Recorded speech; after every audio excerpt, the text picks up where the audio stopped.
एक चीज और जैसे मास्टर मुंशी साहब ने कहा कि बहादुर साहब की वहाँ से मिट्टी ला के यहाँ तहरीक चलाई जानी चाहिए। वो भी बहुत जरूरी है कि बहादुर जफर साहब की जो दुनिया की पहली, इसमें एक चीज और आप लोगों की जानकारी में काफी लोगों को मालूम ही होगा, दुनिया की पहली मल्टीनेशनल कंपनी जो टेररिस्ट ऑर्गेनाइजेशन है वो ईस्ट इंडिया कंपनी है।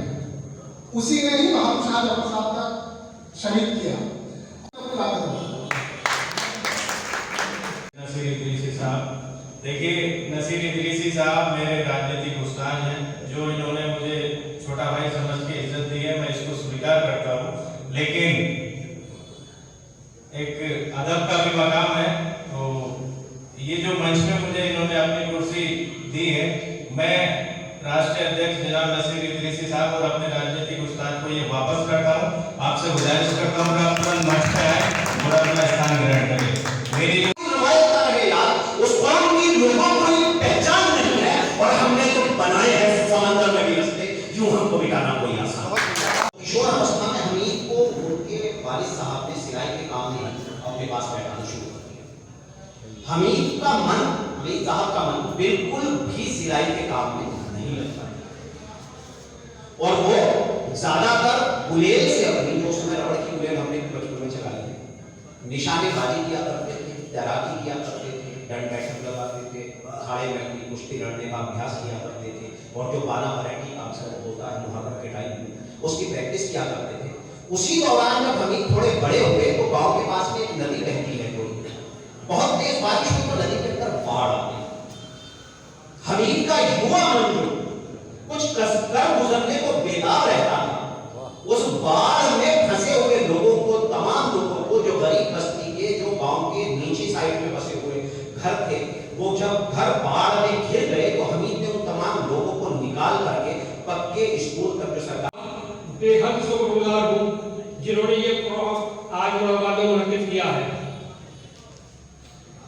अगर इसी तरह से हम हर शहर, हर जिले में अपने ये प्रोग्राम मुनक्किद करें तो इंशाअल्लाह हमारे जो शहीद हैं और हमें आज़ादी दिलाने के बाद जिन लोगों ने हमारे मुल्क की हिफाजत की है, उन्हें हम हमेशा याद करते रहेंगे।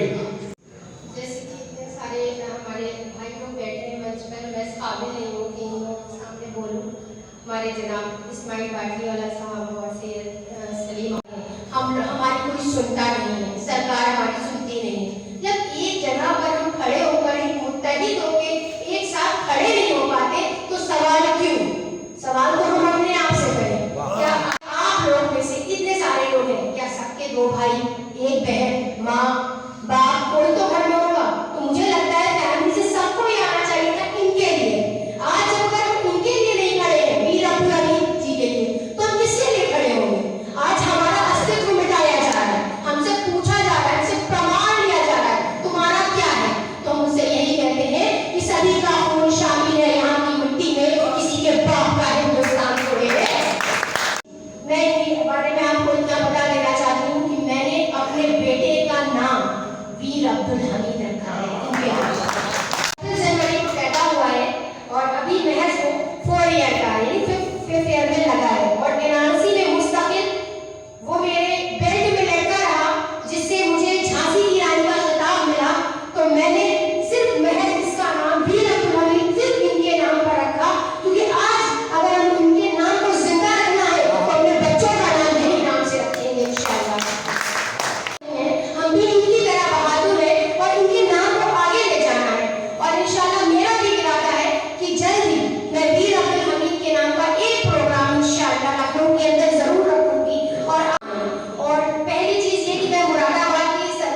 लेकिन इसी हिंदुस्तान ने ईस्ट इंडिया के खिलाफ चंद्रशेखर आजाद, शहीद भगत सिंह जैसे शहीदों को यहाँ पर पैदा किया और उनके खिलाफ एक मुहिम चलाई और हिंदुस्तान को आजाद किया और अंग्रेजों को हिंदुस्तान से जाना पड़ा। उसके बाद पाकिस्तान ने कोशिश की हिंदुस्तान को फिर से गुलाम बनाने की, तो उस बीच में वीर अब्दुल हमीद जैसे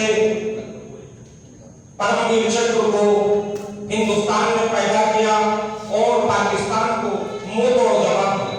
और मैं उनको ये यकीन दिलाना चाहता हूं कि जब तक हिंदुस्तान और हिंदुस्तान के लोगों को इस तरीके से गुलाम बनाने की कोशिश की जाएगी, तो मैं इस मंच के माध्यम से कहना चाहता हूं कि कैंची से चरागों की लोग काटने वालों, कैंची से चरागों की लोग काटने वालों, सूरज की तमारत को नहीं रोक सकोगे और फूल को चुटकी से मसल सकते तो हो, लेकिन बिखरी हुई खुशबू को नहीं रोक सकोगे। इत्तेहाद मुहिम चलाई थी पिछले 10 सालों से, उन्होंने बहुत कोशिश की इस कौम को जगाने के लिए, लेकिन ये कौम आज तक नहीं जागी। उसके बाद तहरीक कारवां इत्तेहाद के रूप में जनाब जिसान हैदर मलिक साहब ने अपनी इस तहरीक को फिर से जिंदा किया। मैं आपको बताना चाहता हूं कि जो इत्तेहाद का चिराग इस्माइल बाटीवाला साहब ने इस हिंदुस्तान के आम आदमियों को, हिंदुस्तान की तमाम लीडरशिप को ये बताने की कोशिश की थी, जैसे कि अफसर मंसूरी साहब ने भी कहा था कि हम एक जगह इकट्ठे को मुत्तहिद होने के लिए उन्होंने आवाज दी, लेकिन ना हिंदुस्तान के किसी नेता ने उनकी इस आवाज में आवाज मिलाई और वो अपना ही राग और अपनी ही डबली बजाते रहे। मैं इस मंच के माध्यम से सबको बताना चाहता हूं कि अगर हिंदुस्तान में इस मुसलमान है तो मुस्लिम इत्तेहाद में है, इत्तेहाद